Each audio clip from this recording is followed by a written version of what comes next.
അതിൽ ഒരു സംഭവം ഉണ്ടാകുന്നത് ഈ സംഭവിക്കാൻ പാടില്ലാത്തൊരു കാര്യമാണ്. ആ പോലീസ് സ്റ്റേഷനിൽ അവരെ പാർപ്പിച്ചു എന്നുള്ളത്, അവരോട് മോശമായി പെരുമാറി എന്നുള്ളത്. അത് സാധാരണ നിലക്ക് പോലീസിൻ്റെ ഭാഗത്ത് ഉണ്ടാകാൻ പാടില്ലാത്തതാണ്. അതിനകത്താണ് നടപടി ഇപ്പോൾ വന്നിട്ടുള്ളത്. അത് സംഭവിക്കുന്നത് തന്നെ ഇവർ അതുമായി ബന്ധപ്പെട്ട് ഓഫീസിൽ വന്ന് പരാതി പറഞ്ഞിരുന്നു. ആ പരാതി പറഞ്ഞപ്പോൾ തന്നെ ആ പ്രശ്നത്തിൽ ഇടപെടാമെന്നും എന്താണ് ഉണ്ടായതെന്ന് പരിശോധിക്കാമെന്നും പറഞ്ഞിരുന്നു. പരിശോധനയ്ക്കുള്ള സമയം മാത്രമേ എടുത്തിട്ടുള്ളൂ. സമയം പരിശോധിച്ചാൽ നമുക്ക് കാണാൻ പറ്റും. അവർ വന്ന് പറഞ്ഞു. പിറ്റേ ദിവസം കഴിയുമ്പോഴേക്ക് തന്നെ അതിൻ്റെ പരിശോധനകൾ കഴിഞ്ഞു, അതിൻ്റെ മേലെയുള്ള നടപടിയും വന്നു. എന്നാൽ അവർക്കുണ്ടായിരുന്ന മറ്റൊരാവശ്യം ഞാൻ മനസ്സിലാക്കുന്നത് ആ കേസിൽ ഇടപെടണമെന്നായിരുന്നു.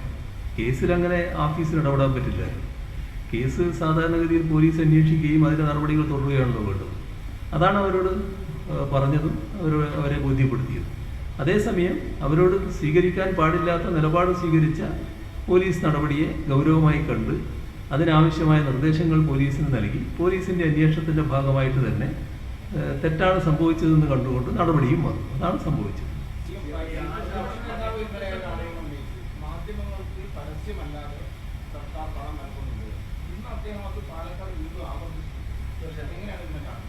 അല്ല, ഞാനെന്താ കാണുന്നത്? നിങ്ങളല്ലേ കാണുന്നത്. നിങ്ങൾക്കെതിരെയല്ലേ വലിയ ആരോപണം വന്നിട്ടുള്ളത്. നിങ്ങളാണല്ലോ അതിനെപ്പറ്റി കാണേണ്ടത്. നിങ്ങളതിന് പ്രതികരിച്ചതായിട്ട് ഞാൻ കാണുന്നുണ്ട്.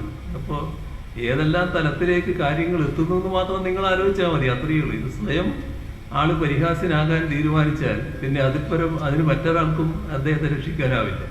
സ്വയം തന്നെ ഇങ്ങനെ ചില കാര്യങ്ങൾ വിളിച്ചു പറയുന്ന നില വരുമ്പോൾ എല്ലാവരും അതൊരു പരിഹാസത്തോടെ കാണുന്ന നിലയാണ് ഉണ്ടാവുക.